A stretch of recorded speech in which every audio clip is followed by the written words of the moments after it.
Iran भड़का हुआ दिखाई दे रहा है। ईरान आग बबूला है और ईरान का कहना है कि उस पर जबरन युद्ध थोपा जा रहा है। और युद्ध कौन थोप रहा है? US, United states of America, Israel और यूरोप, ये तीनों मिलकर ईरान पर युद्ध थोपने की कोशिश कर रहे हैं।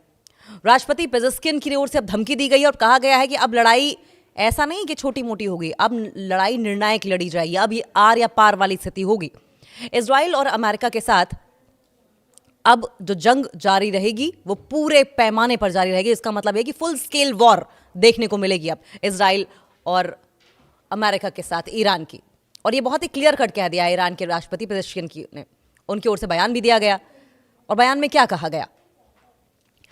अमेरिकी और यूरोपीय सैंक्शंस के चलते ईरान पर बहुत प्रेशर पड़ रहा है, बहुत दबाव बनाया जा रहा है, जबरदस्ती युद्ध में, जबरदस्ती वॉर में घसीटने की कोशिश की जा रही है ईरान को। और इस बात को ईरान बखूबी समझता है। नेतन्याहू और ट्रंप की मुलाकात से ईरान भड़का हुआ नजर आ रहा है और उसने अमेरिका और इजराइल पर उसके खिलाफ युद्ध थोपने का आरोप लगाया है। ईरान की ओर से कहा गया है कि कॉन्स्पिरेसी की जा रही है, हमारे खिलाफ युद्ध थोपने की कोशिश की जा रही है। हम युद्ध जैसी स्थिति में आना नहीं चाहते, हम जबरदस्ती की लड़ाइयों में नहीं पड़ना चाहते, हम वॉर में नहीं घुसना चाहते, लेकिन जानबूझकर वॉर थोपी जा रही है हम पर। ईरान के राष्ट्रपति मसूद पेजेस्किन ने यह दावा किया है कि अमेरिका, इजराइल और यूरोप उनके देश के खिलाफ युद्ध छेड़ रहे हैं। ईरानी राष्ट्रपति का यह बयान ऐसे समय में आया है जब सोमवार को इजरायली पीएम बेंजामिन नेतन्याहू अमेरिकी राष्ट्रपति डोनाल्ड ट्रंप से मुलाकात करने वाले हैं। ये बहुत ही इंपॉर्टेंट मीटिंग है जो आज होने वाली है। ईरान के सर्वोच्च नेता हैं अयातुल्ला अली खामेनेई। इनकी ऑफिशियल वेबसाइट को एक दिए गए इंटरव्यू में राष्ट्रपति पेजेस्किन ने कहा कि मेरी राय यह है कि हम अमेरिका, इजराइल और यूरोप के साथ एक पूर्ण युद्ध में हैं। ये बहुत बड़ी बात है कि अगर ईरान ये ऐसा मान रहा है, ईरान ये कह रहा है अगर कि इजराइल, अमेरिका और यूरोप के साथ वो पूरी तरीके से वॉर सिचुएशन में है, वॉर लाइक सिचुएशन में भी नहीं, वॉर सिचुएशन में है, वॉर में है, तो आप अंदाजा लगा सकते हैं कि आने वाले समय में क्या हो सकता है। और पेजेस्किन ने साथ में यह भी कह दिया कि वे नहीं चाहते कि हमारा देश अपने पैरों पर खड़ा हो सके। लगातार अमेरिका, इजराइल और यूरोप इस बात को लेके कॉन्स्पिरेसी कर रहे हैं, साजिश रच रहे हैं कि किसी भी तरीके से ईरान अपने पैरों पर खड़ा ना हो सके। किसी भी मामले में न्यूक्लियर पावर का मामला तो अलग रख दिया जाए, इसके अलावा भी सेल्फ डिपेंडेंट कंट्री ईरान कभी ना बन सके। ईरान के राष्ट्रपति मसूद पेजेस्किन का ये बड़ा बयान आया है सामने। उन्होंने कहा कि ईरान, इजराइल, अमेरिका और यूरोप के साथ पूरी तरीके से जंग की स्थिति में है। वो नहीं चाहते कि मुल्क में सुकून रहे।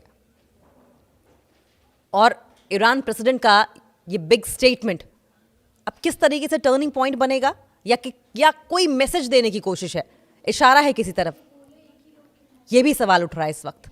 ईरान के राष्ट्रपति मसूद पेजेस्किन ने यह कहा कि उनका देश अमेरिका, इजराइल और यूरोप के साथ पूरे तरीके से, पूरे पैमाने पर फुल स्केल वॉर में है, बड़े पैमाने पर युद्ध में है, जंग में है। यह बयान ऐसे समय में आया था जब इजरायली प्रधानमंत्री बेंजामिन नेतन्याहू की अमेरिकी राष्ट्रपति डोनाल्ड ट्रंप से मुलाकात होने वाली है। यह मुलाकात आज होने वाली है। ईरानी राष्ट्रपति ने अब धमकी दी है इसको लेकर। राष्ट्रपति पेजेस्किन ने कहा कि हमारी सैन्य ताकतें पूरी मजबूती से अपना काम कर रही हैं और अब हथियारों और संख्या बल के लिहाज से हम पहले के मुकाबले ज्यादा मजबूत हैं। राष्ट्रपति पेजेस्किन ने धमकी देते हुए कहा कि अब अगर उन्होंने हम पर हमला किया तो उतना ही बड़ा जवाब उन्हें दिया जाएगा जितना वो डिजर्व करते हैं। उन्होंने कहा कि यह लड़ाई इराक के खिलाफ हुए युद्ध से भी ज्यादा खतरनाक होगी, साथ ही ये उस युद्ध से भी ज्यादा जटिल और मुश्किल होने वाली है। जो क्लियर कट मैसेज था, लाउड एंड क्लियर मैसेज था, ये अमेरिका, इजराइल और यूरोप के लिए था पेजेस्किन की ओर से। अमेरिका और इजराइल ने ईरान के परमाणु ठिकानों पर अटैक किए थे। अमेरिका और इजराइल ईरान पर न्यूक्लियर वेपन्स बनाने का आरोप लगाता रहा। हालांकि ईरान बार बार इन आरोपों को सिरे से खारिज करता रहा। वो कहता रहा हम न्यूक्लियर एनर्जी बनाना चाहते हैं, अपने देश की भलाई के लिए, अपने आवाम की भलाई के लिए हम एनर्जी रिसोर्सेज को क्रिएट करना चाहते हैं, हम न्यूक्लियर वेपन्स नहीं बनाना चाहते। बार बार ईरान कहता रहा, लेकिन मानो अमेरिका और इजराइल बहरे हो गए हों। जबकि ईरान इन आरोपों से बार बार इनकार करता रहा, लेकिन मानो सुनने को राजी ही ना हो। इजराइल और अमेरिका अपना अलग ही प्रोपेगेंडा साबित करने में, चलाने में लगे हुए थे। अगर बीते जून की बात करें तो आपको याद होगा कि ईरान और इजराइल के बीच में संघर्ष हुआ था, जिसमें इजराइल ने ईरान के परमाणु ठिकानों पर अटैक किए थे। साथ ही जो सिविलियंस थे उन्हें भी मारा था, नागरिक ठिकानों को भी निशाना बनाया गया था। ईरान ने भी इजराइल पर जवाबी अटैक किए थे। ईरान की ओर से भी जबरदस्त रिटेलिएशन किया गया। हालांकि बाद में अमेरिका ने इजराइल के समर्थन में ईरान के परमाणु ठिकानों पर अटैक किया था। ये वही अमेरिका है जो खुद युद्ध में कूदने की बात नहीं करता है, बैकहैंड से आग में घी डालने का काम करता है। कभी बूट्स ऑन ग्राउंड उसके दिखाई नहीं देते, बस वेपन्स, रसद सामग्री, मनी और प्रोपेगेंडा, बैकडोर से इन सब चीजों से युद्धग्रस्त देशों की मदद करता रहा है, जिससे कि युद्ध भड़के, आग भड़के, देश कमजोर हो और उसका वर्चस्व, उसकी सुप्रीमेसी बनी रहे। और यही उसने इजराइल के साथ भी किया, जिसमें कथित तौर पर अगर देखा जाए तो ईरान के जितने भी न्यूक्लियर प्रतिष्ठान थे, न्यूक्लियर आउटपोस्ट थी, उनको भारी नुकसान हुआ है। इसके साथ साथ जनवरी में अमेरिका की सत्ता संभालने के बाद से ट्रंप सरकार ने ईरान की सरकार पर दबाव बढ़ा दिया। अपने पहले कार्यकाल में भी ट्रंप ने ईरान पर दबाव बनाया और दूसरे कार्यकाल में भी उस स्ट्रेटेजी को जारी रखा। प्रतिबंध लगाने के चलते ईरान को वैश्विक तेल बाजार में राजस्व का भारी नुकसान उठाना पड़ा है। नेतन्याहू और ट्रंप की मुलाकात में ईरान पर और ज्यादा दबाव बनाने को लेकर चर्चा भी हो सकती है। पेजेश्कियान ने ये बात शनिवार को ईरान के सर्वोच्च नेता अयातुल्लाह अली खामेनेई की आधिकारिक वेबसाइट पर एक इंटरव्यू पब्लिश किया गया था, उसी इंटरव्यू में कही थी। उन्होंने कहा कि मौजूदा हालात जो है, प्रेजेंट सिनेरियो जो है, वो 1980 के दशक में, 1980 के दशक में ईरान और इराक के बीच हुई भीषण जंग से भी ज्यादा गंभीर है। और ये कह देना पेजेश्कियान का ये सीधे तौर पर बड़ी वार्निंग है इजराइल के लिए। उन्होंने कहा ईरान और इराक के बीच में जो जंग हुई है उससे कहीं ज्यादा खतरनाक इजराइल और ईरान के बीच में होगी और अब की बार ईरान कुछ नहीं देखेगा, कोई लिहाज नहीं करेगा। उन्होंने कहा कि हम अमेरिका, इजराइल और यूरोप के साथ एक पूर्ण युद्ध में हैं। वे नहीं चाहते कि हमारा देश किसी भी तरीके से स्टेबलाइज हो।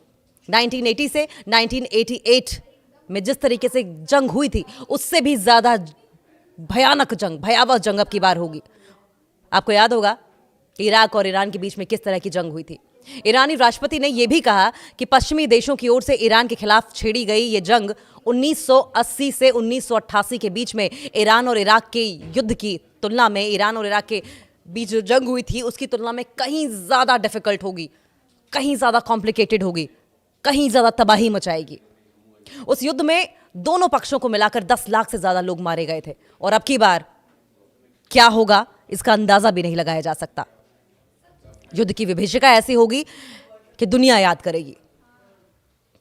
ट्रंप के साथ नेतन्याहू की एक मीटिंग जो हो रही है, इसको लेकर अब सबकी नजरें गड़ी हुई हैं, खासकर ईरान की, मिडिल ईस्ट कंट्रीज की भी। यह बयान ट्रंप और नेतन्याहू की प्रस्तावित मुलाकात से 2 दिन पहले आया था।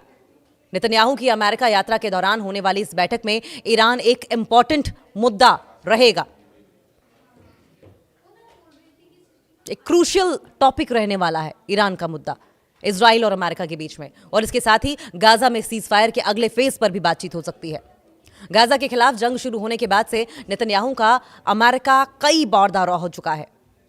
जून में 12 दिनों तक चले हवाई संघर्ष के दौरान इजराइल और अमेरिका की ओर से ईरान पर किए गए हमलों में करीब 1100 ईरानी मारे गए थे और इनमें सीनियर मिलिट्री कमांडर, परमाणु वैज्ञानिक भी शामिल थे। और इसके जवाब में ईरान की ओर से दागी गई मिसाइलों से इजराइल में 28 लोगों की मौत हुई थी।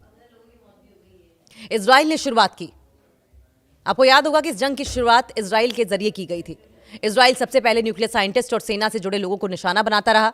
इसके बाद ईरान ने जवाबी अटैक किए, ईरान ने भी रिटेलिएशन दिखाई। दोनों देशों के बीच में कई दिनों तक जंग जारी रही थी और उसके बाद इस जंग को रुकवाया गया था। इसका भी क्रेडिट हालांकि अमेरिका ने लेने की कोशिश की थी, लेकिन जिस तरीके से अमेरिका कर रहा है, ये साफ तौर पर जंग खत्म करने का काम नहीं, ये सामने अगर देखा जाए तो जंग रुकवाने की कोशिश करता है, लेकिन पर्दे के पीछे आग भड़काने की कोशिश कर रहा है।